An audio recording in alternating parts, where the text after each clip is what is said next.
This is the causeway. Initially it was 7 meters.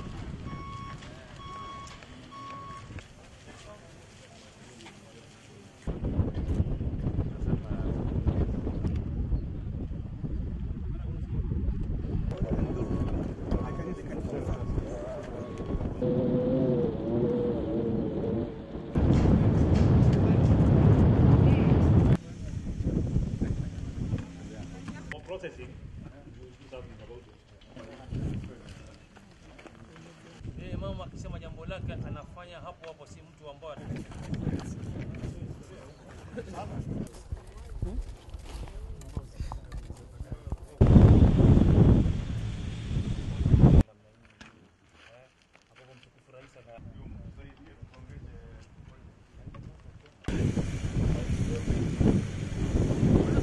Tunajua kuna baadhi za kaunti kama Lamu, Mombasa, Nandi County, Murang'a ambazo miradi zao bado siko chini.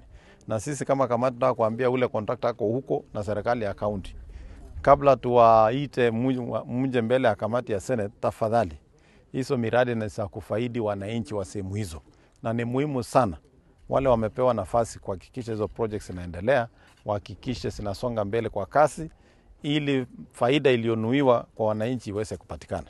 Ya mwisho ni kusema tumeenda kule Shimoni Fishing Port na tumeona kuna kazi nzuri sana inaendelea kule, na natumai biashara ya uvuvi sasa itabadilika baada ya hiyo port kukamilika. Ijulikane kuwa mradi huu na miradi mingine ambayo inaendelea katika kaunti zingine, kiini cha kuleta mradi kama hii ni kufungua sehemu kama hizi ili ziweze kupata maendeleo na wananchi wanufaike, ili tupoteze mambo ya umaskini. Ukiangalia hapa tulipokuwa tukitembea, uliona vijana, kuna wanawake wanasaidia hapa na pale, na hayo ndio mambo tunataka kuyazungumzia kama taifa. Tumeonelea kwamba ni ubora sisi kama kamati tutembee tuweze kuona hii miradi yote katika hii kaunti ya Kwale. Na sasa hii tumekuja hapa katika hii Zombo Ward, katika hii Industrial Park, tumejionea sisi wenyewe ambapo huu mradi umefika mbali sana.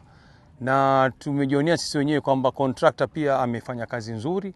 Iliyobakia ni kwamba kuna pesa ambazo zitakuja hivi karibuni aweze kukamilishia na kutia roofing pande wa juu kabisa. Kuna kazi tatu zinaendelea Tago. Kuna warehouse iko 70% kwa sababu wamemaliza structural, wanangoja tu kuroof.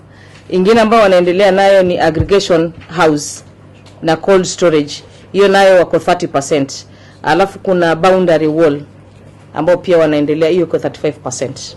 Na nitoe shukrani kwa kaunti ya Kwale kwa sababu wamejitolea sana. Katika kaunti ambazo tulikuwa tumetengea pesa mwanzo, wamekuja wamepita, wengine ambao walikuwa wameanza wakawapita, mpaka sasa ni miongoni ya wale ambaye wamefanya vizuri. Katika pwani ni wao wanaongoza kwa wakati huu katika ujenzi. Huu mjengo utaweza kufaidi wakazi wa hapa Kwale wakati ukikamilika, kwa sababu hapa ndio tutakuwa tunaweza kuboresha mazao mbalimbali ya shamba, yakiwemo korosho, ikiwemo pojo, ikiwemo na mihogo na pilipili na tomato.